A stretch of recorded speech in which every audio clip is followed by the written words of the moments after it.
How to make a 50K a month or even a six-figure setting team. Now, guys, you need to understand if you want to get to 50K or even six figures, one set is more than enough if your marketing is right. But it depends on the volume, and Play's going to talk about that. I've been a setter myself for 7 and 8 figure companies. I worked on every almost from SDR to setter to closer, setter manager. I've done all these roles. Also, on top of that, I've trained people. Back in the day, I used to have a mini program, so I know what I'm talking about. And I'm going to give you the most updated guide you can ever have on these settings team, because you need to understand the importance of setting first, right? Because a lot of people, what they do is that they don't understand how crucial it is to have a good setter, how crucial it is to have a person who can convert all your attention, right? So I'm going to talk about this. You need to understand the importance of setting. Setting can lower the churn of the company. That's the first part. It can convert the leads, which is the main thing. It can increase the closing rate. It can increase the show up rate and even increase client results, because the first impression is the most important. Now, the first impression is extremely important, because if you are interacting with someone, you remember how you met them, right? That's the first thing you do. And that leads to an everlasting impact on your expertise, because a lot of times if the setter comes across as wrong or if they're not good, it's going to cause a lot of issues. And also, you can book a lot of calls. This was in September, the last 30 days. We have booked a lot of calls with this entire, and also 88 for complete. That's why I put a specific screenshot to show you guys how many needed to be complete, right? Now, what some of the things that I want to show you is that, and these calls, it leads to conversion at the end of the day. And when I work with people, they send these screenshots to me. It's looking like, hey, look at this. Now, I have separated systems, which I'll talk about in 2 seconds, but you need to understand this completely, that if you have this, right, and if you have this, you can convert it to money easily if your setting is extremely dialed. And your closing doesn't even have to be that good if the right people are coming in, right? Now, I've been a setter myself for a year now, and I still go in there and even close some calls. Why do I do this, right? I'm a business owner. I make money. I hire people, and there's a bit of a fugazi. You feel good. You got a little pep on your step, but you need to understand where these people are coming from, what's happening. Of course, we're not running a multi-million-dollar empire. We have time. We're not sitting here, we're not a massive corporation. We can do this work, because I want to be sharp in the game, and you need to be too. Because if you're not sharp, if you're not someone who the setters look up to, the team looks up to, it's like you need to lead from the front, right? And also, you need to see what key changes are being made, because if you're going to have your first hire or your second hire or your third hire, they're not going to be high quality people analyzing the market, right? Because that's something you need to do as a business owner yourself in each department, right? You need to be in the shoes first and then go on high. I see this is time and time again. Business owners do this, especially people who are 10, 20, 30K.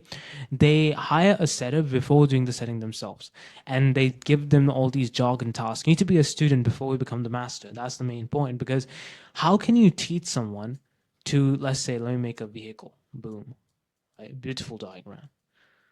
How can you, let's say you don't know how to drive a vehicle and you're going to teach your son how to drive it. How is that possible?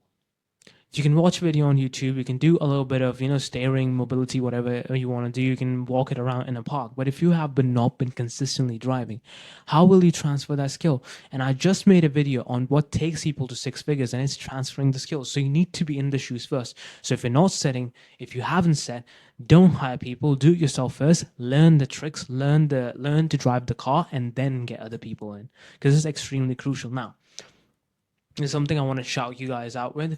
We're also gonna do a that I can't promise, but we might do a podcast with Andreas himself, so that might happen. But the point is, I wanted to make that these two guys, Yash and Andreas, both these guys, first of all, killers. Like, these are extremely good people. And I've checked out their codes myself, because I wanted to see what's happening in the industry. Again, I was researching. These are the best guys who want to learn sales, like in general. Like, it could be your setting process, it could be a closing process, it could be anything. It could be even managing a team, and they do it for really, really cheap. Now, I'm not affiliated with these guys. I just like their content, if I'm going to be honest. And they have a free WAP, and which in my opinion is the best one, by the way. People charge for it. Some people charge 50, $60 for it. It's really not that much information. You can watch it in like 2 hours, even less than that. Like, me taking notes, like actually participating in the entire process. And what I wanted to tell you guys is that if you have setters, you can just give them this entire sort of like group because it gives them a basic level of understanding, and you can also have a base of like this is the kind of expectation, or like this is how you talk and this is how you do it. Because a lot of the time, what happens is that people have the wrong fundamentals. They think about scripts, they think about Alex Mosey, Jeremy Minor, all these people, and the reason why I like these guys because they don't information overload you. That's the best key because a lot of people will information overload you. They'll sit there and just like have modules over modules over modules, and they are actually trying to make you buy something. So you feel like hampered, and you're like, "Whoa, this is too much. I need to hire." So these guys are not trying to do that. I can see that clearly. The content they make is also good, and being a sales rep myself, I can tell you these guys are the real deal. And I have zero affiliation. I have no links. You can check it out yourself, but I'm just giving you what I think is the best in the market right now with the updates. Basically, I could tell you, I give you a 40-year-old book. The fundamentals of sales didn't really change, but it's not really applicable to you, right? And now this is where the people from, this is where heroes and like losers are made in any company. This is when you see people who are doing extremely good numbers, even with less following, than people who have a large following, have all the steps themselves, but aren't doing anything. You need to build SOPs and structure for your sellers.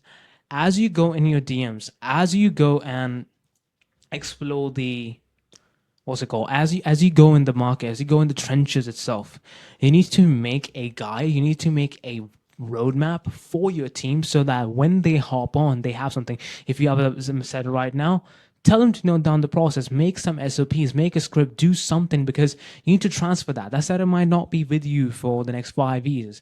You might change offers, you might change how you sell, your marketing might change. There's a bunch of changes that could be made, and you need to have structures and SOPs in place so when the next person comes in, there's a 0% chance you're having any hindrance. Right now, I suggest hiring a manager if you have a decent size of teams. If you have like 3 or 4 setters, and even more, let's say you have a lot of lead flow in, depends on your situation. One setter with good marketing can take you to 6 figures. I've seen it multiple times. It does happen. Now, you also need to jump on the call with them 3 to 4 times a week. This is like when they hop on, when they become your setter, you need to do this because, and again, it's the first impression. It shows that you care and you're here to teach them. And if they're making any mistakes, right? Because hiring and firing, that whole process is really soul sucking and draining. So you need to avoid that as much as possible. So what I would suggest is have someone who's maybe he's not even that technically good, but he's eager to learn and he's really good because setting is not that, eye level, high bar skill. Maybe he's a B plus setter. You can make him into a A. Sit down and calls with him, explain it. And how would you do it if you actually drove the car, if you actually did the thing, right? And where do you hire them? It could be the IG stories, it could be Twitter posts. Now, IG stories work well, Twitter posts work well. This also works well. I would not recommend going on these massive groups where it's like paid and stuff. There's a bunch of free sales group which you guys can join and like just basically hire sales from them. The people will be like, "Hey, what are you talking about?" All that stuff. Facebook is also a good one, but most like old people are in there. Experienced reps are also there, but like IG's Twitter is the best for it. Then I would like rank IG, and then I would like inside communities. It depends on how good the community is and if you're paying for it or not. Now, first of all, this was crazy. Anthony liked one of our stories, which was absolutely insane. I have like 120 followers on IG, so that was just crazy, right? Your seller's job is to convert the attention of from marketing, and that's it. That's what a setter does. That's what the entire purpose is. A lot of people overcomplicate the process by basically, listing out like a setter needs to have this. No, no, no, no, no. You need a fund again. If you have base first principle understanding of things, it's so much easier to tell other people what their job is. When a new setter comes in, you can be like, "Hey, your job is to just book calls, convert the attention we're getting from our content, and just get or ads, whatever you're using to get eyeballs, and convert that into calls." That's it. The main magic will happen in the post booking now. The post booking will give your business. So what I've seen, and I'll jump into it because I just said that. But basically, once you're booking calls, once they are in the calendar, on the calendar, the main difference between the people who make it and who make some money to a lot of money is post booking. Post booking will give your business at least a 30% boost. Like that's at the minimum end. If you haven't, of course, you might be talking a little bit, but if you do and structure SOP side of things right, because what does it do is that it ensures that the lead will come in, and that it literally is the best way to have high show up rates. I think at the time we had like a 75% show up rate or 85 so show up rate. It was absolutely insane. 40% closing rate, all because our post booking was dialed in. Now, here's a checklist which you can follow step by step, all for free. Take a screenshot, whatever you want. Now, do not let the lead book in too far ahead. Have a week long time. That's what I've seen works the best. Now, it depends on the urgency of your offer and how eager the person is. You can make different calendars. What I sometimes do is I have like 3 calendars. Depending on the amount of urgency, I'll either have 1 day ahead or 1 week ahead or 2 weeks ahead. That's it. That's like my kind of structure that I use. You can kind of copy the same. Now, have client interviews set to the setter. First of all, if you don't have any client interviews, if you're not making asset like these, which I'm doing, guys, I literally just give this out to my people in the DMs and they convert. I don't need to then sell them on the sales call because they're watching 2 or 3 videos. They're like, this guy knows what he's talking about. Boom, done. That's what you guys need to do. If you have client interviews, have them. If you have testimonials, make a video on it, have something. No, and of course, don't make a VSL. That's when people click off. Have a genuine, like a 30-minute, 20-minute video with your client, you talking with them, just a chill conversation so they know what they're stepping into. And focus on talking about random things. Now, this works really, really good because it makes them feel at home. This is some magical stuff. You can talk about where they're from. You can build a lot of rapport after. So a lot of people don't, they don't suggest building rapport in the DMs, which I think it's not that good of an idea. I think you can build it if you're in the post booking process. Now, of course, at the booking, don't do it too much because we're trying to just book calls and get the person in and not annoy them. But if they have booked, bro, just talk with them. They'll show up. They'll be respectful on the sales call. They'll respect your closer. They'll just have a good mood jumping on the call. Make it exciting. People's lives are what happens us to business owners is that our lives are really exciting. There's a lot of ups, there's a lot of downs. We're doing a bunch of stuff. We're talking to a bunch of people. We're making money. No, people don't have that. If you're selling B2C, normal people don't have that luxury. And you need to take that in account and then go in with the mind frame of post booking or even booking in general. This needs to be an event. Like it should be like, wow, I'm gonna hop on this call. And that's what makes the best clients. That's why I talk about client results, because they remember this experience jumping in, they're motivated to work, and they do work all the time. Now, let me tell you this. This is the last few key points. This is for the people, who stay in the end, some of the boom results. Now, you need to have standards, right? And you need to have a fire fast attitude, because if you don't, most of the setters are not going to take it lightly. There's a lot of churn in setters now. That's the kind of crux of it. And what we basically do is we first of all give you guys a complete integrated tracking data. Basically, we track every single DM coming in. We get FAQs, we get a bunch of data from it. And then we also give you the performance of your setters. And then we just ask you, do you want to replace them with our AI chatbot? I hate saying that because people saw it like I call it the AI living system, because it can answer any question. It works on your data and it books calls tremendously in a high volume rate because it's working 24/7, and it sounds like a human because you and me and you, like the Mr. Prospect, whatever your name is, we sit there and build it for you and we test it out multiple times until it doesn't sound like you. Now, pay bonuses and also treat the A players with the highest care, because if you don't do that, it's hard to find these people. Now, of course, again, that's why you made a solution. I'm just like, I just reverted all these pain points. But if you already have a setter, you need to make him feel at home. You need to call them at random times, ask them about their personal life, and just care. Because one setter, a good one, can take you to 100K a month. I've seen it happen. I've done it myself, right? And it's the same thing happened with our client Austin, who works in the trading niche. He had one setter. He was an absolute killer. Shout out to you if you're watching this video. Man, he just worked, and he made flow charts, and he was there on the calls. He was talking to the leads. He was following everything, because he was motivated, and we gave them that environment. We paid him like 2K or like 3K in bonuses. That's it. Like, that's not his commission aside. He made a lot of money from that. But this is the thing, right? You need to treat your people at the highest level so they treat you the same. And the same thing can be, said about your entire team.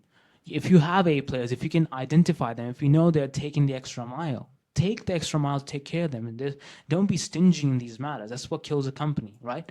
And this is a secret sauce for the people in the end. Now, I was going to talk about it as well, which is you need to instill data flows where you can track each setters. Now, of course, I already told you this is what we kind of do, but if you want to do it yourself, which probably is extremely hard, but still, I'm going to give this out because it's just so good, is that you can have a dashboard on each setter's performance and then you can just bring it up weekly. So you need to have a content marketing kind of funnel every single week, then a setter, and then a closer. Whichever department is lacking, let me make it close. Whichever department is lacking, you can point out and just be like, hey, bro, why is this section lacking? Or why is this section lacking? And the person who sees that the marketing has a, let's say, 100x boost and the setter has a 50% down rate, right? He'll be like, I'm not doing my work. Oh, shit, these guys are actually doing it and I'm not doing anything. And that will create him to work even harder. So have these FAQs, have these datas, ask them, so what we kind of do is we just replace them if they're like extremely bad. Like the entire, like, it's kind of like sounds like Lex Luthor evilish. We fired 6 setters in total in like 2 offers, like three each. They were all pissed off. That's why I don't say the client's name and all that stuff, because you most of the people coming in think they're talking to a human, but it is our system because it's that good. But that's not beside the point. And but like, yeah, we just do that. If they're not performing, just fire them. That's the easy way to do it. But of course, if they're good, take care of them. If they're A players, if they have performed in the past, please ask them what is taking them, not being the best, what is happening with them. And this alone will get you to easily 6 figures. If you have 2 setters, even, you can get it done. Because an A player setter wants to take all the commission. He's hungry. Most of these guys are A type personalities, which are super aggressive. So they will not share an offer with like 3 or 4 setters for a long enough of time. Even if they do, they probably don't really have the money to do it, or they're just starting out. But a really good setter will work on a single offer, take all the cash, and give you a lot of cash. I'll see you in the next one. Bye.